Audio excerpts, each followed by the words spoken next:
안녕하세요. 오늘의 교회를 섬기고 있는 권호영 목사입니다.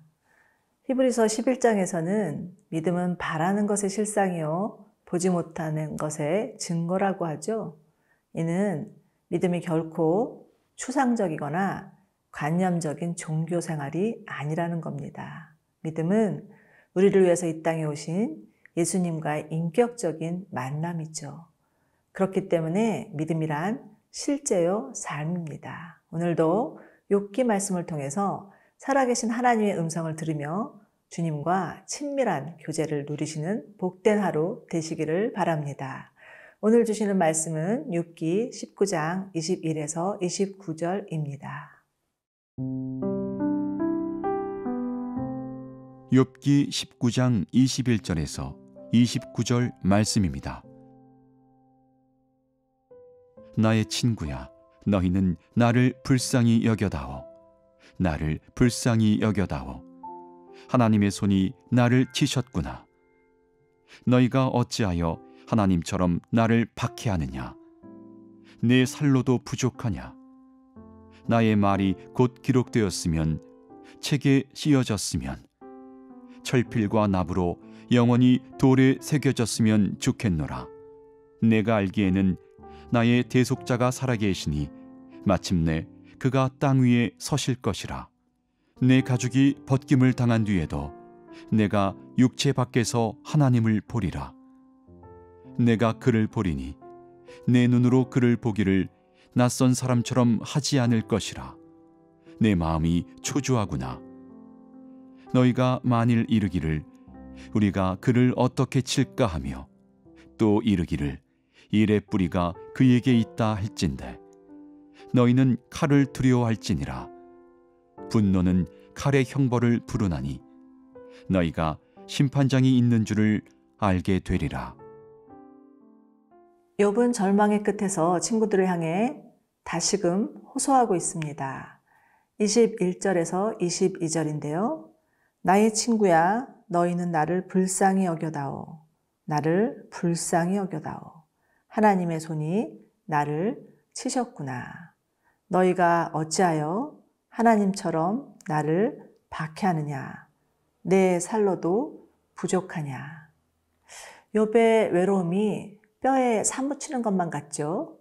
하나님도 자신을 버리셨는데 친구들마저 하나님이 된 양 자신에게 손가락질하고 있으니 욥의 탄원은 하늘을 찌를 듯합니다. 욥이 이처럼 친구들과의 논쟁을 문제 삼는 이유는 인과 응보로만 무장한 친구들이 자신에게 사랑을 보여주지 않았기 때문이죠. 욥을 불쌍히 여기기보다는 욥이 당한 고난을 정당화하려는 노력에만 집중하고 있는 친구들이 야속할 뿐입니다. 친구들의 싸늘한 충고는 욥의 마음을 더욱 얼어붙게 하죠. 욥은 거의 자신의 마지막 진액을 다하여서 나를 불쌍히 여겨다오 라고 절규합니다. 이 한마디에 욥의 고통이 다 담겨져 있는 것 같습니다. 그러나 욥은 거기서 그치지 않죠. 자신의 마음을 글로 남기고 싶다고 말합니다. 23에서 24절입니다. 나의 날이 곧 기록되었으면, 책에 쓰였으면, 철필과 납으로 영원히 돌에 새겼으면 좋겠노라. 자신의 억울한 심정을 돌에라도 새겨서 증명해 보이고 싶은 겁니다. 간혹 국회나 정부 청사 앞을 지나가다 보면 피켓을 들고 시위하는 사람들 만나게 됩니다. 하루 종일 또는 며칠씩, 때로는 단식을 하면서 투쟁하는 자들을 보면 얼마나 억울하면 그럴까라는 생각을 하게 되죠. 그런데 아무도 귀를 기울여주지 않고 본체만 찬다면 그 얼마나 비참한 심정이 들겠습니까?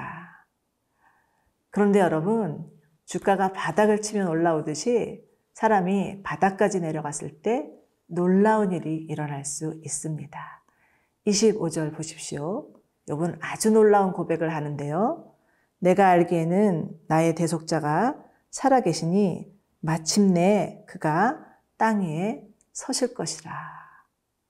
여기서 대속자란 히브리어로는 고엘이고요. 영어로는 리디머입니다. 욥은 고난을 통해서 하나님이 누구신지를 깨닫게 됩니다. 물론 욥은 둘째가라면 서러워할 정도로 동방에서 소문난 의인, 믿음의 사람이었죠. 그러나 여러분, 아무리 믿음이 좋다 해도 하나님을 다 알 수는 없습니다. 다만 하나님을 알아갈 뿐이죠. 욥은 지금 고난을 통해서 하나님이 자신을 구원할 구속자이심을 깨닫게 됩니다.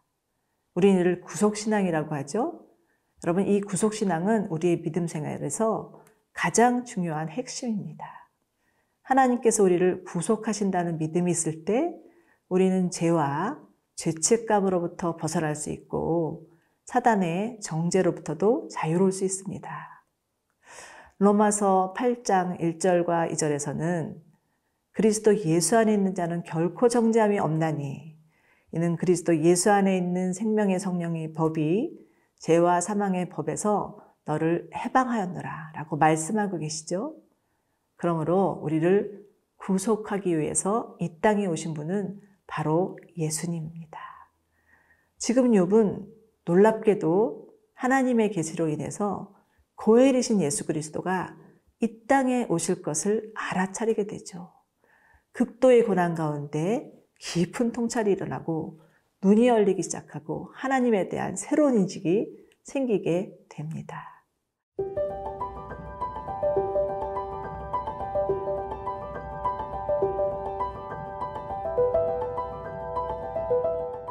욥의 믿음의 진보는 여기서 그치지 않습니다. 26절에서 욥은 내 가죽이 벗김을 당한 뒤에도 내가 육체 밖에서 하나님을 보리라 이렇게 선포하고 있습니다. 아마도 욥은 자신에게 불어닥친 육체의 고난으로 인해서 죽음을 예감하고 있었는지도 모르지만 그는 육체의 죽음이 끝이 아님을 깨닫게 되죠. 비록 자신이 죽는다 해도 죽음 너머의 세계에서 하나님을 보게 될 것이라는 믿음을 가집니다. 더구나 그는 27절에서 내가 그를 보리니 내 눈으로 그를 보기에 낯선 사람처럼 하지 않을 것이라 선언함으로써 죽음 너머의 세계에서의 하나님과의 관계가 매우 친밀할 것을 믿고 있습니다. 너무나 놀라운 신앙 고백이죠. 자, 다시 한번 욥의 고백을 보실까요? 그는 25절에서 I know, 나는 안다고 말하고 있고요.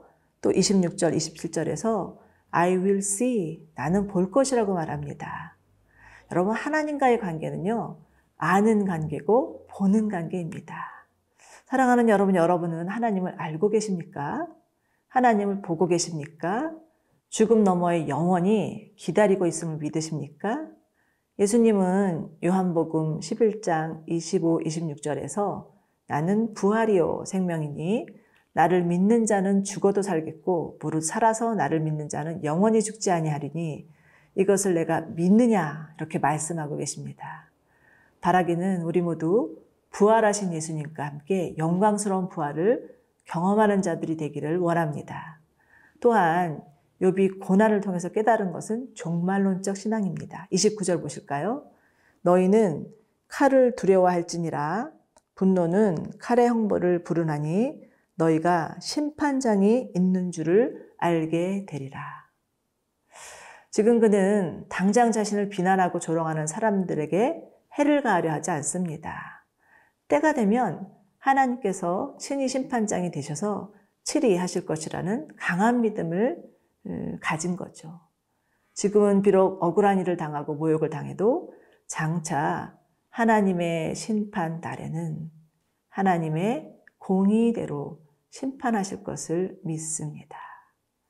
그런데 이와 같은 믿음은 욥뿐만 아니라 우리 많은 믿음의 선진들이 가지고 있었던 믿음이었죠.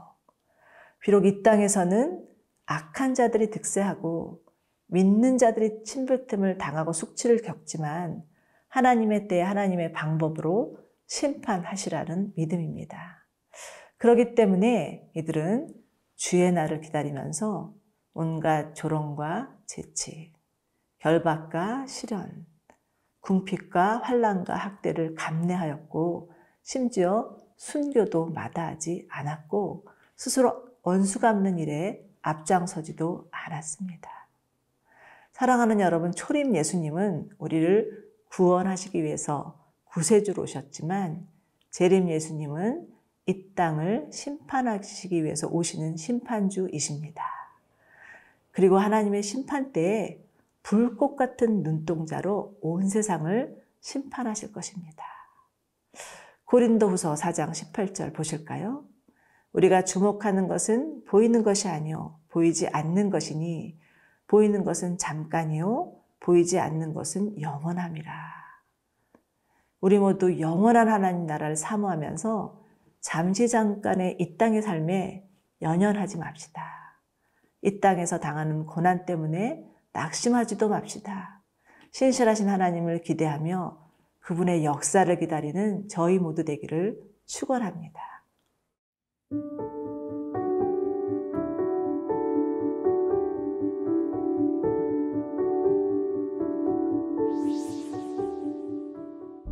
살아계신 하나님, 날마다 우리의 삶에 하나님을 알고 하나님을 보는 은혜를 누리게 하옵소서. 하나님과의 친밀한 관계를 놓치지 않게 하시고 죽음 너머의 세계에 계신 영원하신 하나님을 사모하게 하옵소서. 선을 행하다가 낙심치 말게 하시고 하나님의 때에 공의대로 심판하실 하나님을 바라보게 하옵소서. 우리를 구속하신 예수 그리스도를 믿는 믿음으로 살아가게 하옵소서. 예수님의 이름으로 기도드립니다. 아멘.